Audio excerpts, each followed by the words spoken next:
Pirates of the Caribbean, Dead Men Tell No Tales, / Pirates of the Caribbean, Salazar's Revenge, / Pirates of the Caribbean, Family Ties Edition.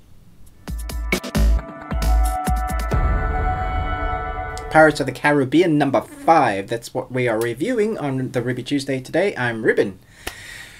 Okay, so it starts off like classic Pirates of the Caribbean. Johnny Depp still playing the infamous Jack Sparrow. He is drunk as usual, and this time the rum isn't all gone. Why is the rum gone? Jack Sparrow has lost everything. He's lost his pirates, he's lost his ship, and now someone is after him again. It's like every other Pirates of the Caribbean film. Javier Bardem plays Salazar, who is the new kind of ghost pirate, but he wasn't a pirate. He was a naval officer, and he is out for revenge on all pirates. When he was still human, he was the infamous Salazar, and pirates feared him across the seas, as you'll probably see in a trailer with really bad Johnny Depp CGI. It looks like babyface Johnny Depp. I don't know why they've done that. At some point you think that Disney will realize that the technology isn't quite there yet. I don't know if you guys saw Rogue One, Star Wars, with CG Leia and CG General Tarkin. Tarkin was better, but Leia was just like, whoa. But this one, there's no shadows to hide from in Pirates of the Caribbean. So there's at least a 10-minute sequence of where Johnny Depp, where Jack Sparrow he's young Jack Sparrow, and it's weird because he's got his dreads and his look, but it's like it's babyface. It just feels awkward. It feels wrong. I would have chosen to go another way. Anyway, back to the story. With this grand opening, they introduced the new Orlando Bloom-esque character, Brendan Thwaites. He's actually a turner, so yes, Bootstrap Bill's grandson. And then they introduce a female Keira Knightley character. And even the color palettes and the clothes are reminiscent of what those characters in the first 3 films wore. So they really are kind of trying to reproduce what they had in the first 3 films, and so much so that there are ties. Now, I won't say more than that. Obviously, it is a Turner, so you know that that's his son, and that's going to come into play, and I won't say more than that because you might want to go and see it. I don't know, after this review you may not. So now we delve into the kind of the storyline,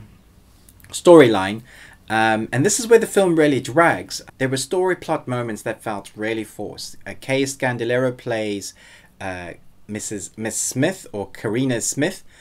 She is the new Keira Knightley character, as I said, but there's a storyline that follows her without giving anything away, that I was really hoping that they weren't going to do, because the whole way through this film it feels like you're a baby, like they're force feeding you plot bits that we're not smart enough to pick up, that they're saying this is what's going to happen, we're going to wrap everything up in a really nice neat bow.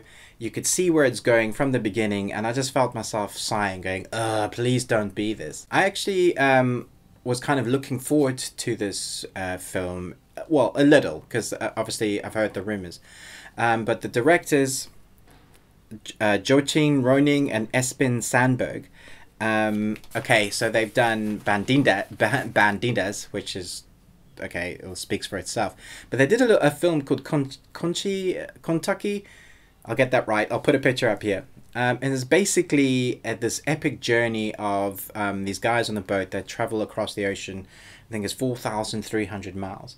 And if they can make a film about that, and it's all on the ocean, they can do character development on the ocean for 4,300 miles. So unfortunately, this isn't the case. It feels like the studio has been heavily influencing every move in this film, because they've tried to take what was good about the first 3 films, and I'm purposely leaving out number 4, the first 3 films, and they've kind of dipped their toe in the water, and they've given us, like, they've taken the little bits, and not even all the good bits. I mean, Jack doesn't even say in this film why is all the rum gone? I was kind of waiting for him to do that. That's not to say that Jack Sparrow isn't fantastic in this film. He is. He adds these really creative new nuances to his Sparrow character.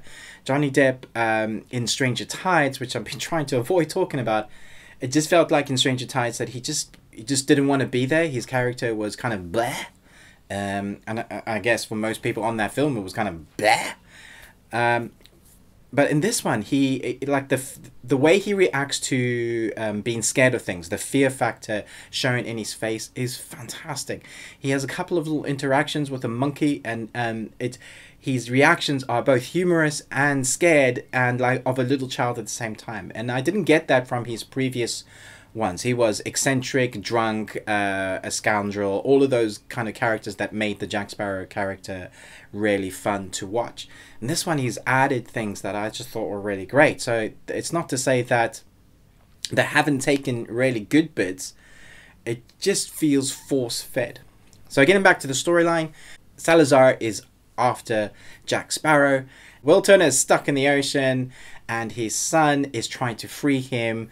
You've got the lady, the new Keira Knightley character, who is supposedly a witch, but she's not a witch, she's just a stargazer. And you have a witch character who for some reason everybody goes to. The theory is that Poseidon's trident is hidden somewhere in a map that no one can read, and eventually all great characters merge together, and it's all a race to find the trident, because the trident holds a special power.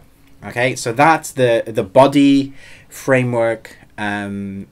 It's like the network said, we are finishing with the pirates, we want to give them something, we know it can make money because it's going to have Jack Sparrow in it, let's add some newbies and let's get, you know, everyone, and it's going to be a whole big family reunion, it's going to be great.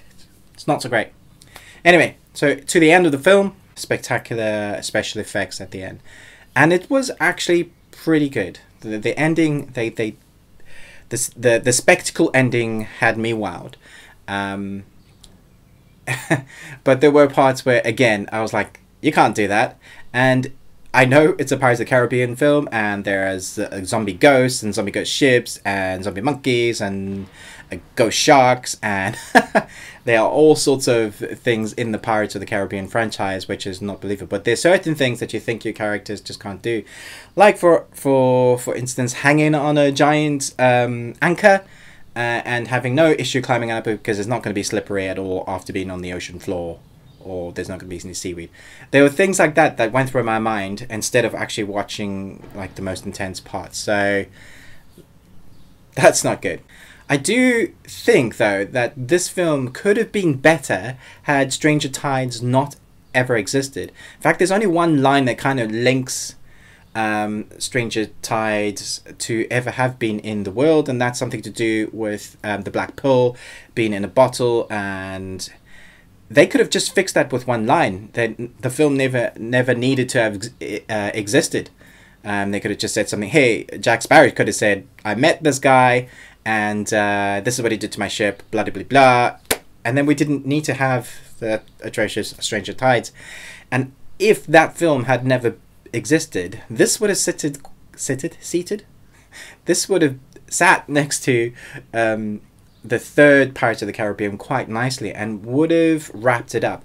The reason why I think this film in particular doesn't do well is because they're forcing us to have an emotional attachment to characters that we haven't actually seen for a long time. There's been a film in between it, and in between that time there's been time in between when they're making the film. So it's like 4 or 5 years since we've seen the characters that you want us to care about. Unfortunately, I'm going to give Pirates of the Caribbean, Salazar's Revenge, Dead Men Tell No Tales, I don't know what title that should have been, a 1. Or you can give it a, when I'm drinking beer and eating pizza and maybe doing a Pirates Marathon film, I'll give it a popcorn pizza 2. If you do like my ramblings, I hope you do, and you find them informative and enjoyable, then please support us on Patreon if you can. Just a little as a $1 or £1 can help us continue to get out there and make more content and hopefully make it better. This is Ruby Tuesday.